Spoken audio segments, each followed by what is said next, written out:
I disappeared for a second there. I'm terribly sorry. Am I back? I don't know whether quite a few people disappeared. Yeah, there was a Not to worry. glitch. A glitch. Not to worry. We can come back again. No, it's completely glitched. I can't get back in. I think you are in. Yeah, but I can't activate my video Ah, okay. because the host has stopped it. Oh dear. Not to worry. I'm You sure cannot Ryan will start. be back in a second. Says you cannot start your video because the host has stopped it. I don't know what's going on. Suddenly my connection disappeared. Yo también. I think it happened to quite a few people, but don't worry. Can everyone see what's on the screen? I can. We can carry on without the video, I reckon. Yeah, Fantastic. but we need to. Okay, so do you want me to carry on? Yeah, putting whilst myself in Ryan's this- sorting out the problem. Yep, go ahead, Daniel. So what's stressing you out at the moment? Okay, that I don't understand these numbers. They don't make sense to me. Maybe also I could be thinking, how am I going to pay these bills, for example? Another thing I would be thinking is, how am I going to explain this to somebody else? Mhm, mhm. What are I'm sorry, these are all very negative thoughts. How did this happen? Yep, yep. And is there anyone you can talk to?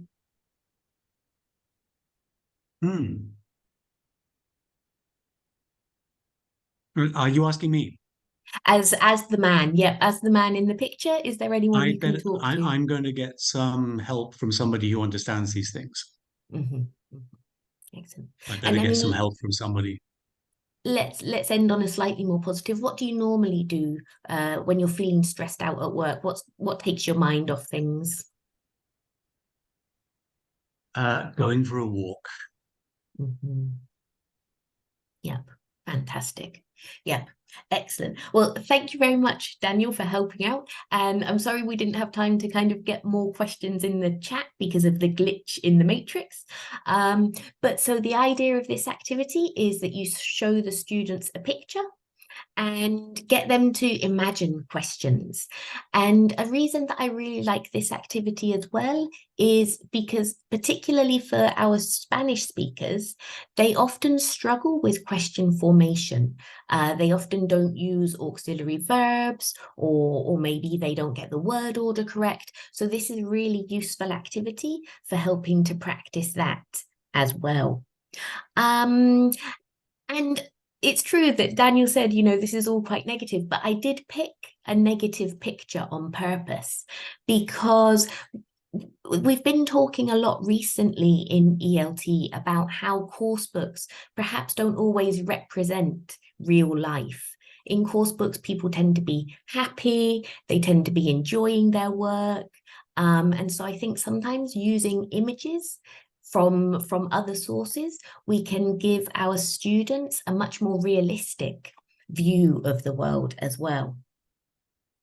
And also as well, often in these Ask Me Anything, it doesn't come with a picture when it's on Reddit. It comes with a person describing themselves and then, you know, prompting people to ask them questions. And I think this is another way that we can bring in other topics, other characters into our students' lives. So for example, with this one, I've said, I'm a 14-year-old gamer and I'd love to be a games designer in the future. My parents are getting divorced at the moment and gaming helps me escape. Ask me anything. So often in our course books, we won't see these different family types. It tends to be a lot of what we call in English 2.4 children, the nuclear family. And so we can bring in students who are having family problems. We can bring in students who are perhaps having mental health problems. And that's a really nice way that we can open the platform for our students to share things if they feel comfortable, as well. But sometimes as well, just having this other person, it allows them to share things, but it's not them personally. They can talk about things through this other voice that they have. Oh, okay, I'm going to get you using the chat again now. So there's a group that I follow on Instagram, and every Tuesday they used to post this or that, one of those polls that would come up on Instagram stories. So in the chat, would you choose this on the left or that on the right? Adriana's gone for this. Fantastic. Feel free to add why as well if you want to, if you can type fast enough. Adriana says, yep, it's cold. Yeah, it's chilly. Yep. Susanna's gone for this as well. Jordana's gone for that. Fantastic. On the left, Antero says he loves tea. Adriana wants some cocoa. Excellent. Fantastic. So I think another great thing about using images is that they can be quite ambiguous. So for example, here, although we're showing people with different drinks, we've got kind of different ideas coming out. So maybe it's the idea of something hot or something cold. It could perhaps be the idea of an alcoholic drink or something non-alcoholic. It could be thinking about the time of year. Maybe you prefer this picture because you prefer winter. But if you love the summer and spending time outdoors, maybe you prefer that picture. As well, it could relate to who you're with. So for example, on the left, this picture, we have a woman on her own, whereas that picture shows a group of people. Okay, so we can interpret the photos in different ways as well. If I was doing this with my students, if it was an in-person class, I would have all the students stand up, and then I would have them jump to one side or the other. I think it's really nice if we can get our students moving a little bit. And even the adults enjoy getting up and jumping around a little bit. Certainly my students do anyway. And then once they've chosen this or that, I would have them chat to their partner. Why did you choose that one? What is it about that picture that attracts you? And I think as well that we can also use these sorts of activities to introduce our students to more vocabulary, more structures. So this time, would you choose this or that? And can you try and type quickly with one of the phrases from the top? I'll give you 30 seconds. I'm just going to have a quick sip of water.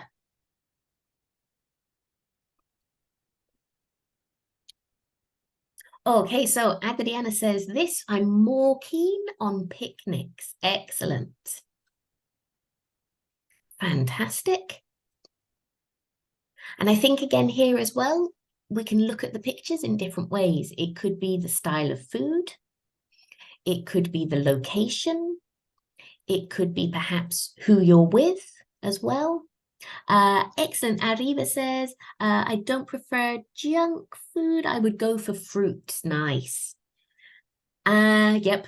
Adriana says this one has meat and she's a vegetarian. I'd go for a picnic with my friends and my dog, says Antero Jose. Fantastic. Susanna, I like being outside. Excellent. I definitely prefer being outside if the weather's good. Yep, Jordana said maybe she'd prefer to go indoors because it's cold. Yep. And Vladislava, if she had to choose, a picnic in the open air. Fantastic. Okay, and we can use lots of different types of language for this as well. So we could also use it for prediction. We could show the pictures and have some phrases at the top so that our students could predict what they think their partner would choose. So I'm 100% sure you'll go for da, da, da, da, da. Or I'm not really certain, but I think you would pick da, da, da. It's great for opinions. It could also be for making suggestions. So again, even if you only have 2 pictures, let's go for a picnic. Why don't we eat in a restaurant? And so there's lots of ways that you can use pictures and help to build the learner's vocabulary as well, and structures. I think it's really important that we don't just focus on individual words, but we're also expanding the way that they use them as well.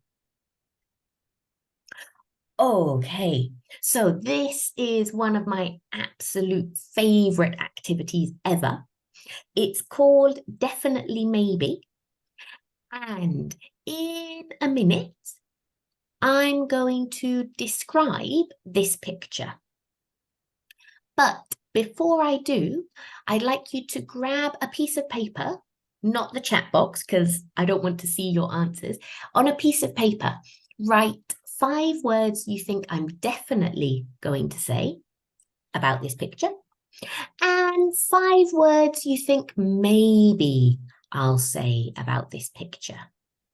Okay, so I'll give you about a minute. As I say, write them on a piece of paper, 5 words definitely, and 5 words maybe.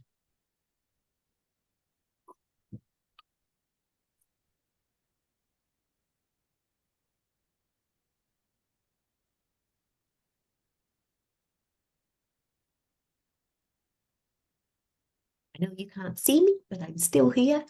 I'll give you another 30 seconds to think.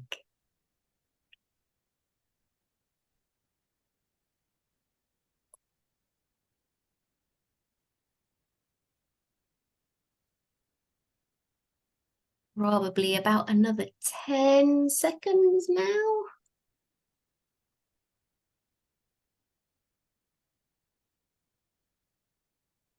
Okay, so you should have 5 words in your definitely column and 5 words in your maybe column. And I'm very sorry, I completely forgot to say they can be any words. It tends to be adjectives, nouns, verbs, but tell your students that they can't use very simple words like I, am, the. Okay?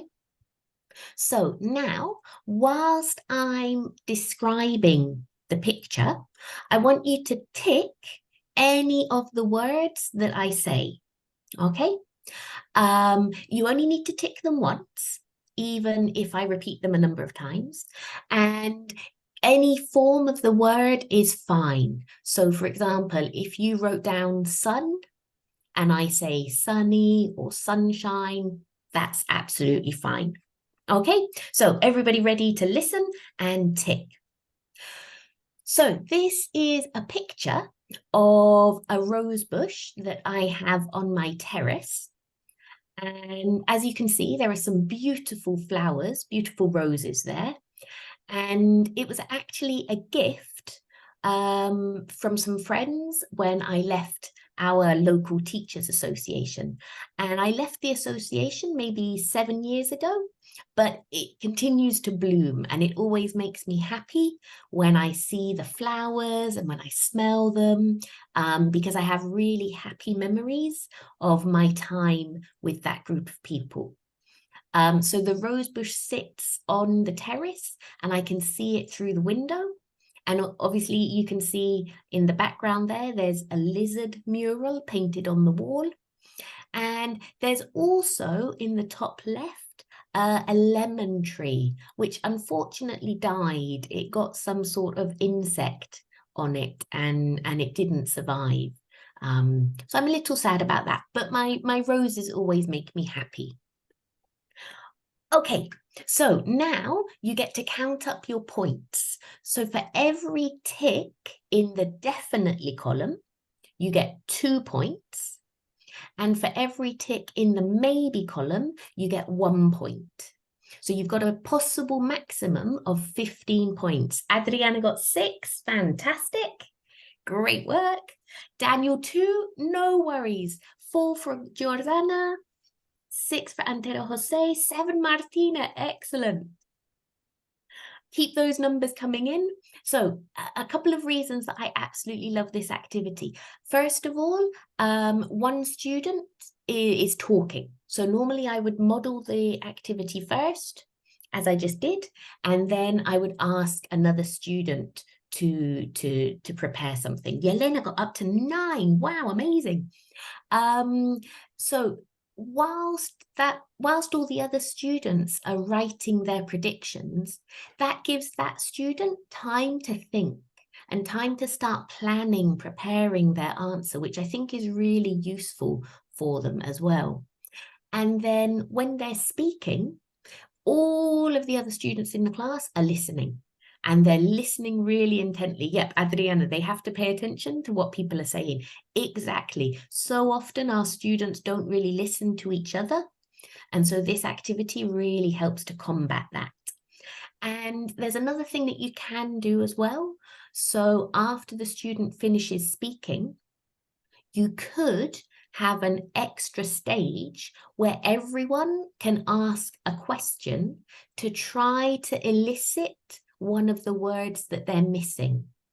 Okay, so again, we're getting the students to practice those question forms, and it helps them as well to use a little bit of critical thinking so that they try to formulate their question so that the other person says their word. I think somebody before wrote the word balcony. Yep, Simona. So maybe if we did this extra stage, Simona could maybe ask me, you said terrace. What's another word for terrace? And maybe that might encourage me to say balcony, and then she could tick that one. Okay, so those were very quickly some activities that you can do with your students. Thanks again for the invite, and thank you again, as Annie was saying, to all the speakers, the moderators, to Annie for organising it, and to Ryan for being our tech guru. You can listen to the TESOL-SPAIN podcast. It's on Spotify. And if anybody wants to follow me on LinkedIn, you should be able to use the QR code to head to my profile. Okay, I know you can't see me, but I don't know if there are any questions. Let's have a look. Thanks a lot, T. That's great. I'm just checking for questions that came out of that. I just think more than questions, just gratitude. These are wonderful activities. I'm sure all of us will use them, go running away and use them now. Just to ask you a very practical question, I noticed that you're very kind of attentive to acknowledging images. Can you give us any advice for staying within the tricky area of copyright? You know, it is important. We can't just use any image we want anymore. Do you have any advice for that on a very practical basis? So this presentation was created on Canva. I only have the free version of Canva, but when you select an image, you can click on the top right corner and it will give you the credits of who uploaded that image. Right. I will admit I don't know a lot about Creative Commons and you know, all the ins and outs of things, but so whenever I take an image from Canva, and I generally only use Canva for my presentations, I always try, in recent times, I've always tried to add that image credit on it. Great. I mean, have you tried, there's also sites like Upsplash, which is very used a lot, where you know that the images you're using are copyright protected, you know, are free copyright. But that's very useful to know.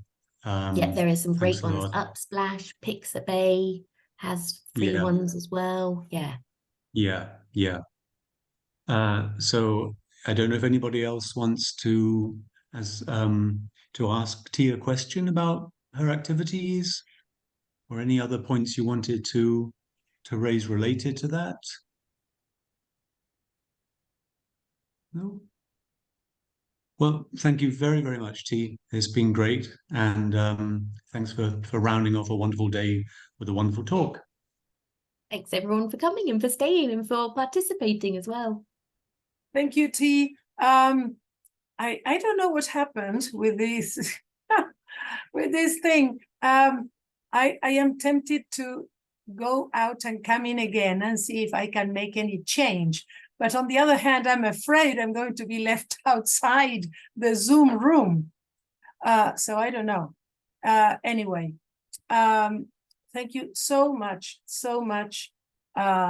for your participation. And before we call it a day, I would like, let's see if I can share my screen, because I'm no longer sure I can do that. Let me see. Now that I am not, yes, I can. I don't know why I cannot share my videos. Anyway, well, T told you about the podcast, and I can tell you that it's wonderful. And then there's another thing. Somebody was asking me about face-to-face conferences.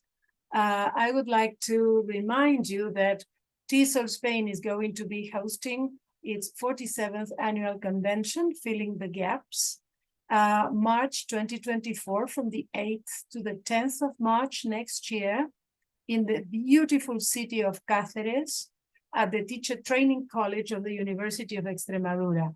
Registration is open, so you only have to go to our TESOL-SPAIN webpage and you can register. And this is the latest news. In September next year, we will be hosting the 3rd Mediterranean Symposium in Palma de Mallorca. The date is not yet fixed, but start planning your trip to Mallorca.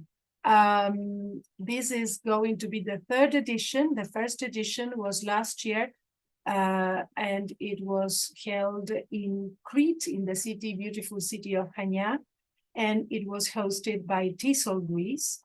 And this year, ETAI, that is the Israeli Teachers Association, organized it in Jerusalem, and Rebecca Place was our representative there.